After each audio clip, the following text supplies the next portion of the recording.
Why does the universe exist? Now, before I even attempt to answer it, please understand this question, the subject matter of this question, we we're dealing with the realm of philosophy here, okay? Not science. This is bigger than science. This is philosophy. Um, so why does the universe exist? That's a fun question to think about, to ponder. Uh,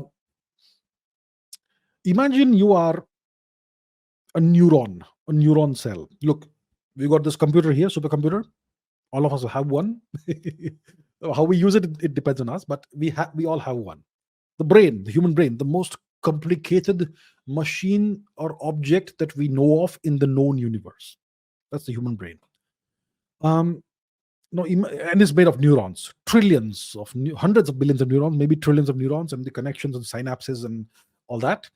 Imagine you are one of those neurons, and imagine in this hypothetical reality that the neurons can think and talk to each other. Let's say so the neurons are thinking that we are all here, sitting here, and we know there are so many of us. We inhabit such a vast universe.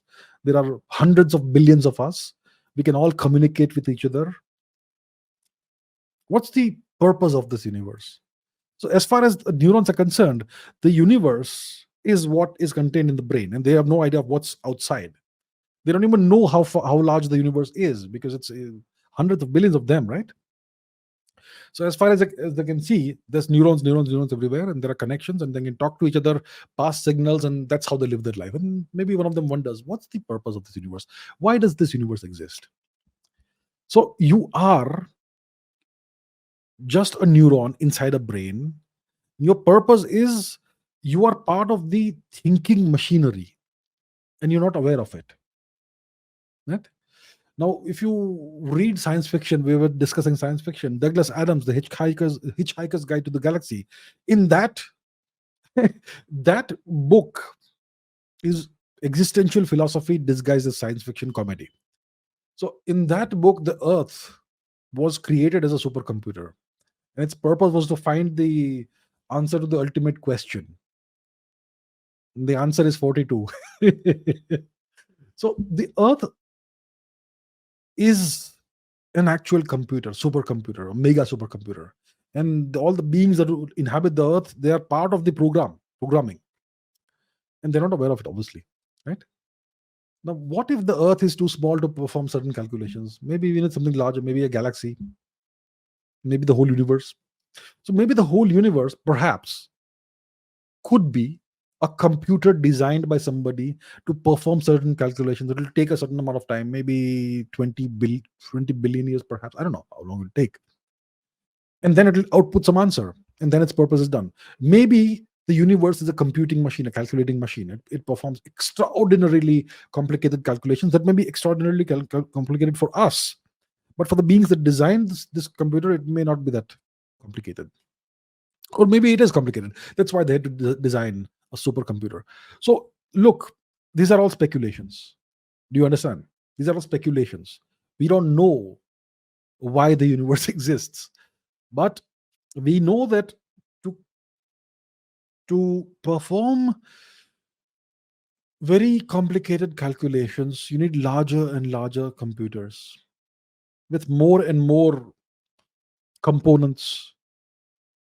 And some experiments need computers that are essentially as large as the universe. Or for example, if you want to detect gravitational waves of a certain amplitude, so right now we have LIGO, and it allows us to detect gravitational waves from black hole collisions, black hole neutron star mergers, and so on. And these collisions produce gravitational waves with extremely large amplitudes, like a tsunami. Right? A tsunami is a huge wave, but we would like to detect gravitational wave ripples, tiny little waves. To have a detector of that capability, the detector would probably need to be the size of the Milky Way or something, perhaps. Or maybe the size of the solar system. I'm not sure. We can figure it out. We can work it out on the back of a napkin. That's the kind of calculation it is, but there you have it. So some experiments need very large uh, apparatuses, and some calculations need extraordinarily large computers. So maybe the universe itself is a computer, and it's performing some calculation which will take us a certain amount of time. And we all are familiar with the simulation hypothesis, which once again says that we are inside a simulation. This whole universe that we see is a simulation inside a computer. So maybe that's what it is. And it's a very plausible explanation about the origin of the universe. Yeah.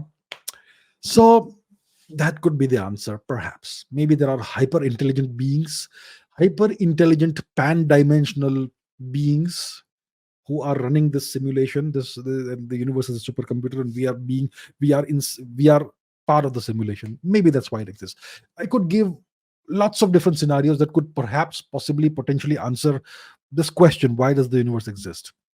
But without the requisite amount of data, we can't satisfactorily answer the question, which is why the question and the subject matter are within the realm of philosophy, not science.